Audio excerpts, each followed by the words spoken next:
Bienvenidos al programa número 465 de Economía en Breve, correspondiente al 7 de junio del 2026.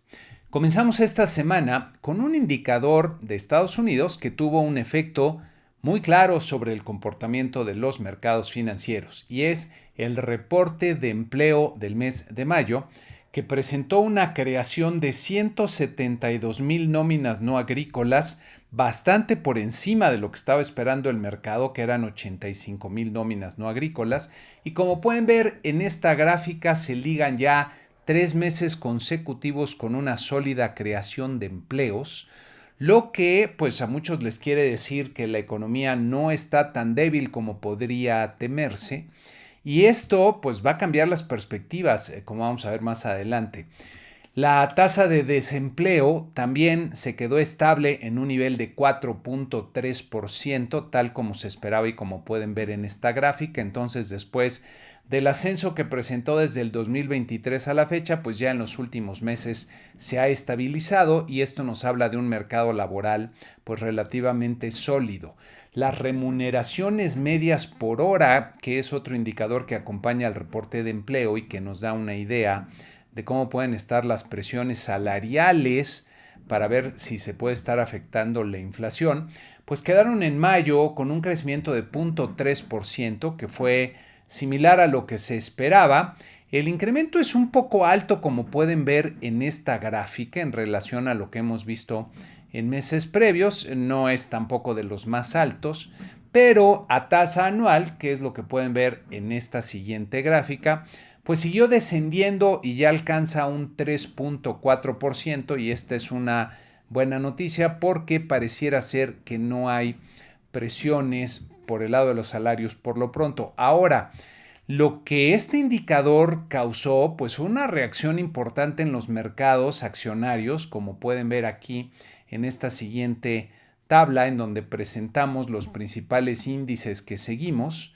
y pueden ver que en promedio estos 10 índices reportaron una baja semanal de 1.6%, y que estuvo concentrada sobre todo el viernes, como ven aquí en la misma gráfica. El viernes es cuando se da esta baja casi generalizada en los mercados, y esto tiene que ver con las perspectivas de lo que pueda ocurrir con las tasas de interés de la Reserva Federal. El hecho de que se estén creando empleos, pues quiere decir que las condiciones no están como para seguir bajando las tasas, y por el contrario, la preocupación que hay de que la inflación está repuntando, pues comienza a cambiar la percepción que hay en los mercados respecto al siguiente movimiento de la tasa de interés de la Reserva Federal. De hecho, por ahí algunos ya empiezan a descontar la posibilidad de que antes de que termine el año se puede incrementar la tasa de interés de la Reserva Federal, y esto sí es algo que preocupa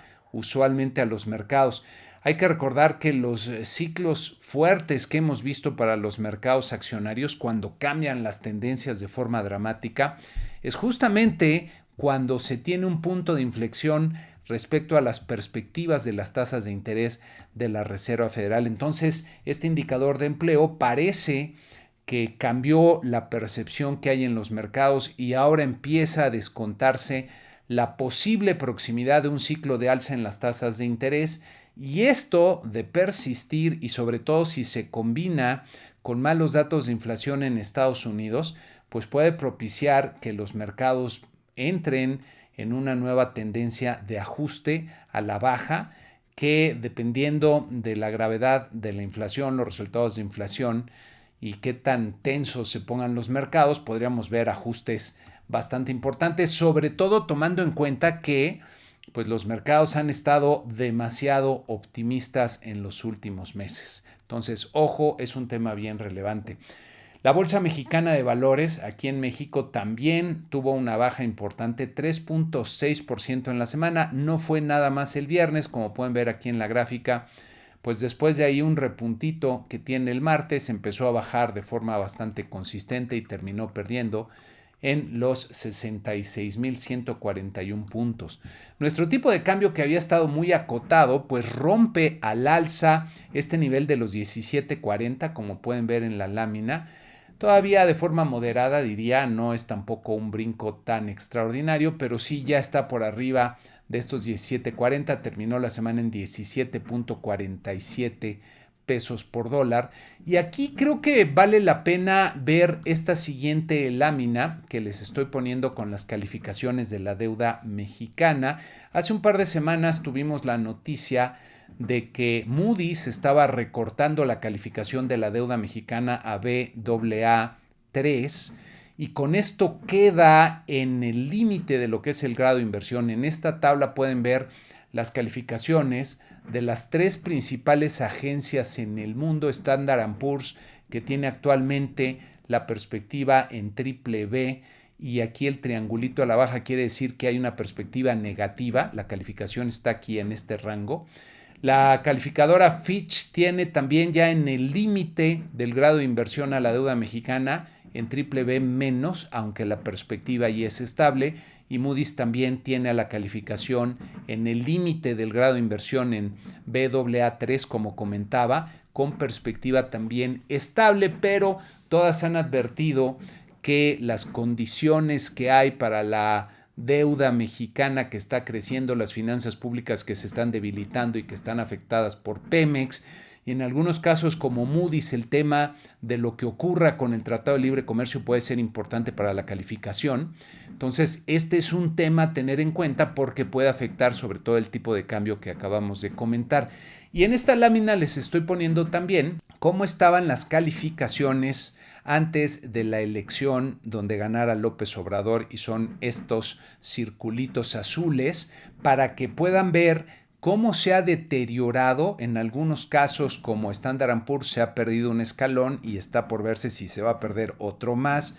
En el caso de Fitch se han perdido ya 2 escalones y en el caso de Moody's ya se han bajado 3 escalones. Entonces hay una diferencia importante y se empieza a poner en riesgo el grado de inversión para la calificación soberana de México. Y si eso llegara a pasar, que a lo mejor tendríamos un horizonte de un par de años para que esto pudiera empezar a ocurrir si es que no pasa algo suficientemente grave antes, pues podrían venir reacciones, como les digo, en tipo de cambio. Entonces, ojo ahí con este tema. Siguiendo con los indicadores económicos y ahora pasando a México, pues tuvimos en primer lugar el flujo de remesas que mandan los trabajadores en el extranjero a sus familias en México, y como pueden ver en esta gráfica,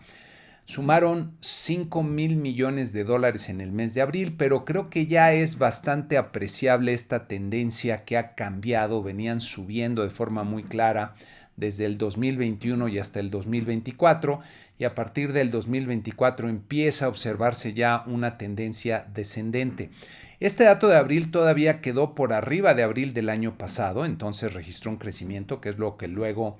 reportan los medios, pero como pueden ver estuvo por debajo de hace 2 años y ya es más clara esta tendencia que ahora va a la baja en el total del flujo de remesas. Si vemos en el número de remesas, número de envíos, que es lo que tienen en esta siguiente gráfica, pues sumaron 12.4 millones de envíos, que es también un dato débil, bastante menor a lo que habíamos visto en el mismo mes de años anteriores. Y aquí también van a la baja, seguramente por toda la inquietud que causa pues la política antiinmigratoria de Donald Trump, y seguramente nuestros paisanos pues no quieren que los agarren enviando remesas. En el monto promedio en dólares de las remesas, que es lo que ven en esta siguiente gráfica, el monto pues no estuvo tan mal, $403 en promedio, un monto relativamente elevado. Entonces van menos veces y mandan un poquito más de dinero. Y si vemos en pesos el monto promedio de la remesa, que es lo que reciben efectivamente los hogares en México, este sí también se ha deteriorado en los últimos meses, como se ve aquí con claridad, para sumar en el mes de abril de este año 7,033 pesos por envío.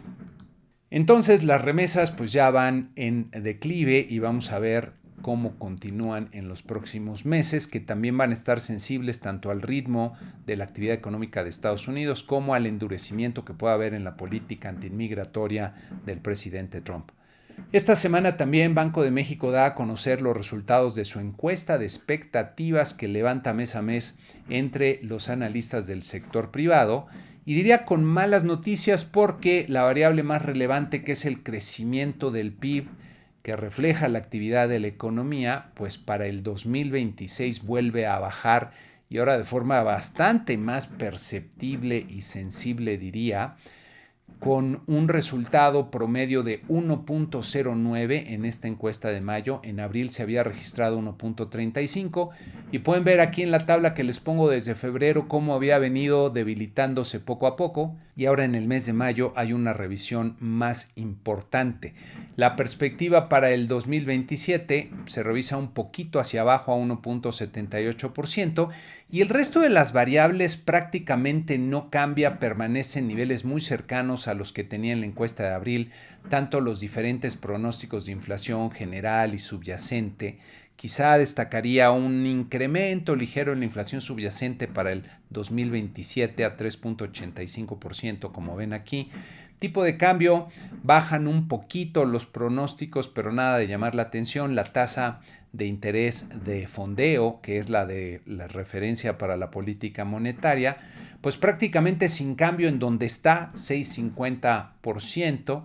Lo que sí se ajusta un poco a la baja es la creación de empleo de asegurados en el IMSS para el 2026, este año, lo que tiene sentido. Al bajar el pronóstico de crecimiento total de la economía, pues baja la perspectiva de creación de empleos, y los pronósticos para el crecimiento en Estados Unidos pues no cambian prácticamente nada, cambian de forma muy marginal. Entonces lo que estamos viendo es este declive en las perspectivas de crecimiento para este año para la economía mexicana, que me da la impresión de que va a continuar conforme se vayan conociendo los datos de la actividad económica, que no va nada bien. En esta siguiente gráfica pueden ver los pronósticos de lo que sería el promedio que reportan los analistas para la inflación esperada en los siguientes meses, mes por mes, a tasa anual. En la línea amarilla pueden ver la inflación general, que a partir de junio, sobre todo de julio, pues va a empezar a repuntar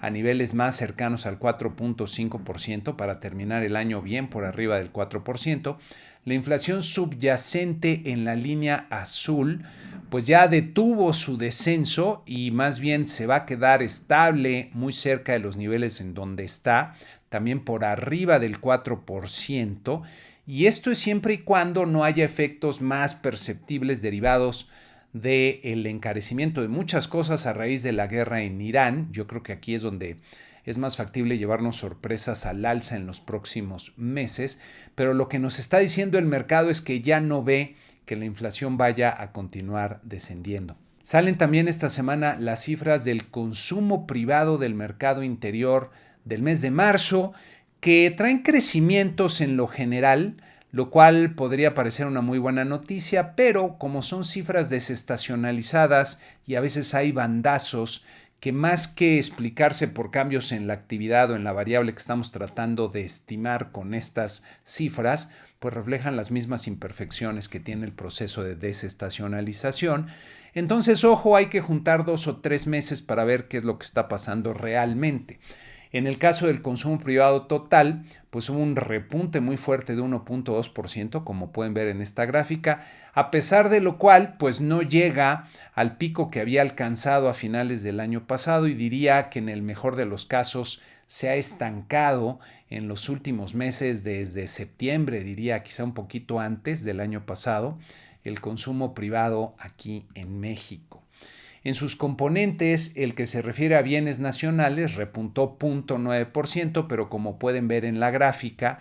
es una serie que presenta bandazos importantes a pesar de ser cifras desestacionalizadas, y pues ha estado básicamente estancado este componente del consumo pues prácticamente desde el 2023. Si vemos la parte de los servicios, repuntó un poco, 0.4%, pero pues no cambia la tendencia, y también aquí vemos ya cierto estancamiento en los últimos meses en la parte de servicios.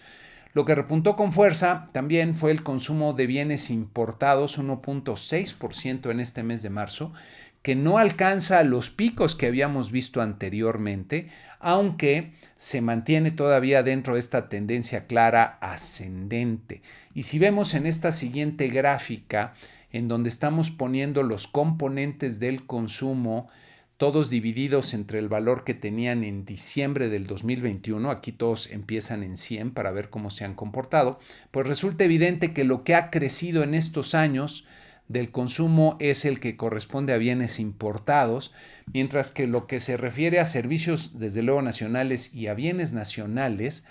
pues los servicios han crecido poquito y últimamente están estancados y pues bienes nacionales desde hace tiempo han estado básicamente estancados y esto es lo que percibe el productor nacional que no está viendo, creo yo, un buen nivel del consumo. El consumidor se está desplazando hacia bienes importados y eso no ayuda necesariamente, o más bien no ayuda a la actividad económica. Entonces estamos viendo cifras pues todavía débiles del consumo privado.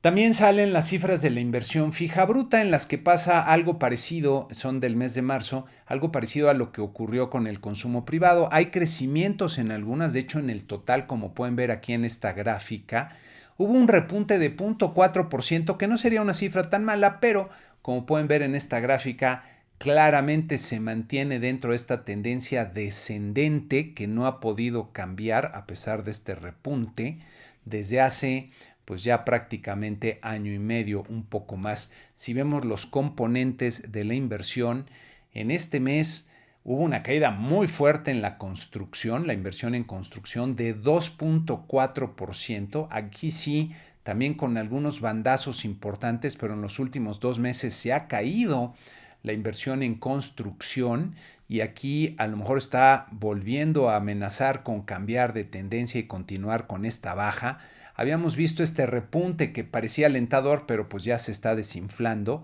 de finales del 2025. Ahorita ya en los primeros meses del 2026 va nuevamente a la baja este sector. Si vemos al interior de sus componentes, la inversión en construcción residencial se desplomó 5.4%. Esta es una serie que presenta bandazos muy fuertes, como pueden ver aquí. Entonces no es raro que de repente pegue brincos, pegue de repente estos tropezones y aquí pues hay un tropiezo significativo y como pueden ver, después de que hubo cierto repunte en el 2025 con niveles más elevados,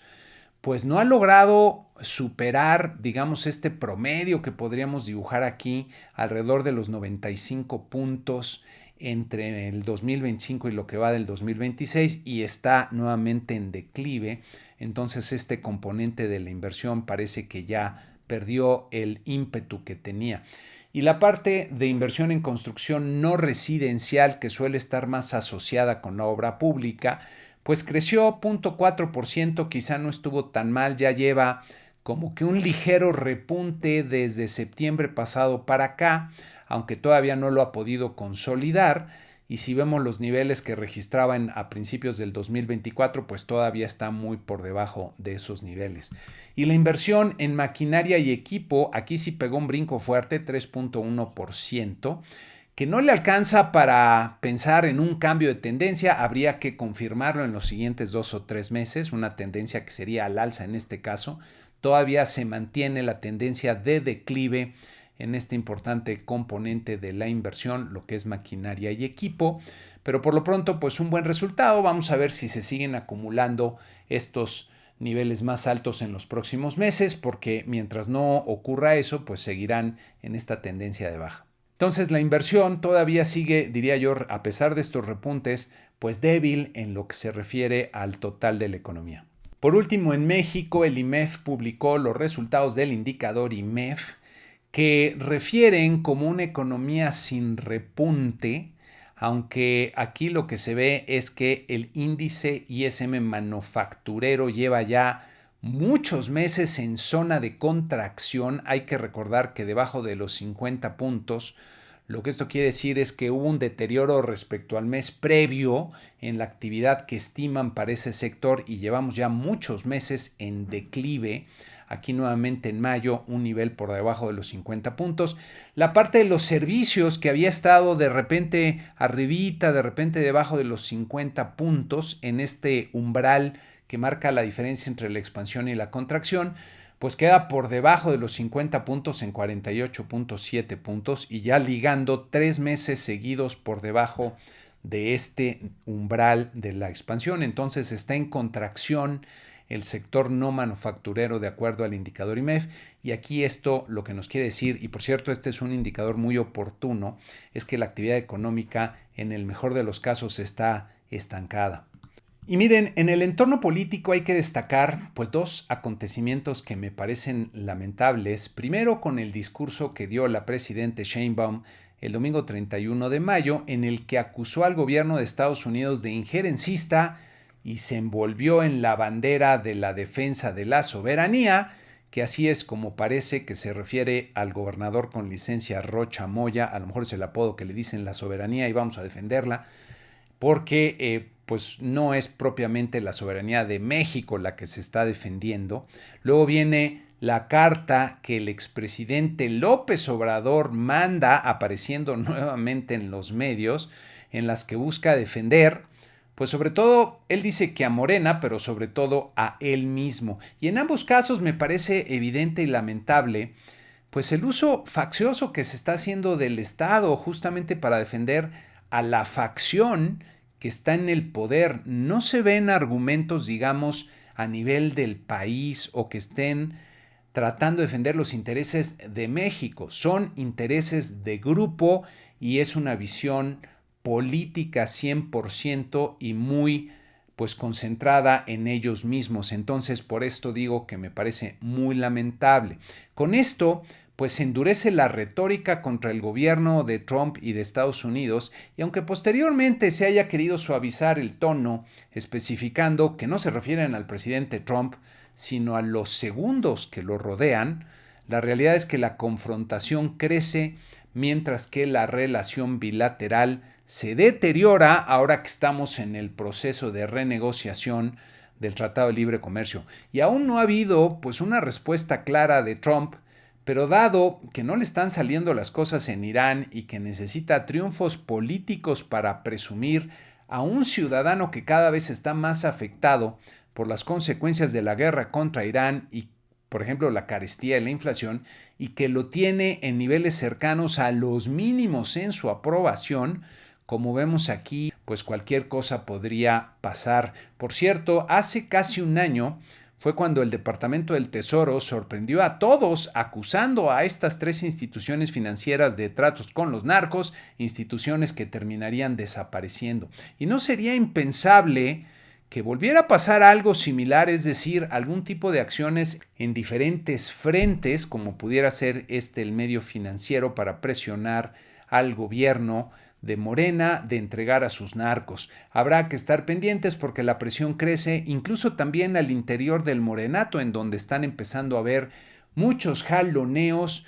los que son leales a unos y leales a otros y leales a sí mismos, y los que pueden estar bajo acusación. En fin, está complicándose seriamente el entorno político al interior de México.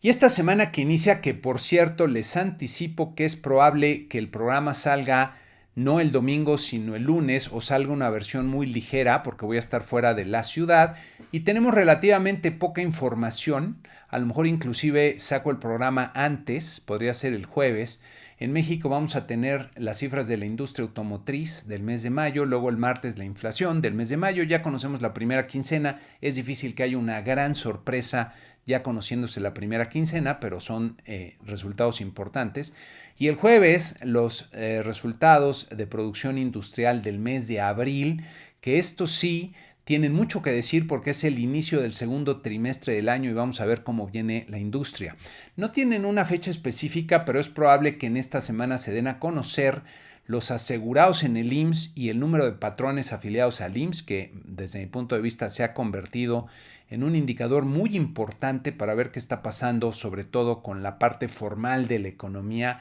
las empresas que son las encargadas de crear esos empleos formales y que han venido a la baja. Y en Estados Unidos vamos a tener también las cifras de inflación al consumidor y ojo, porque si aquí salen mal los datos y nos llevamos una sorpresa desagradable, los mercados pueden ajustarse porque esa posibilidad de que la Fed tenga que empezar a subir las tasas de interés cada vez se ve más probable. El jueves tendremos también precios al productor y pues ya veremos cómo salen. Y con esto terminamos este programa número 465 de Economía en Breve. Muchas gracias y que tengan una excelente semana.